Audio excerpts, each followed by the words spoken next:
гӯштобак бозие дар ҷануби Тоҷикистон. маблағе дар байн гузошта мешавад ва кӯдакон барои ба даст овардани он сабқат мекунанд.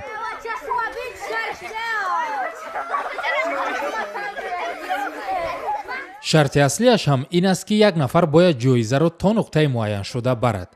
дигарон бошанд монеи ӯ мешаванд, гӯшашро метобанд то даме ки ӯ аз ҷоиза даст кашад ва маблағро партояд.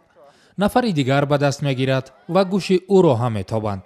ҳамин тариқ иштирокчие ки ба гӯштобии дигарон тоб меорад ва то марра мерасад, ҷоиза аз ӯ мешавад.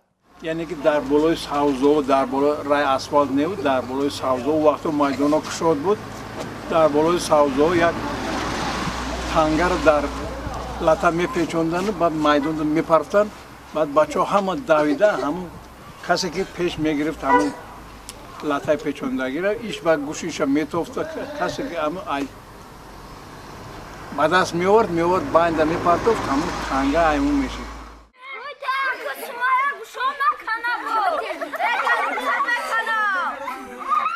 гӯштобак имрӯзҳо қариб ки аз байн рафтааст. ба қавли мардуми бумӣ, солҳои пеш гӯштобак яке аз бозиҳои асосии наврӯзӣ буд. се рӯз пеш ай наврӯз ҳамин корро ташкил мекарданд ҳамин одамои калонсоло. бозӣ ба анҷом расид. шариф ғолиб омад.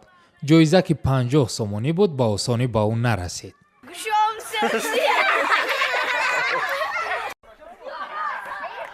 ҳарчанд дигарон беҷоиза монданд, вале ба назар мерасад ки онҳо хурсанданд.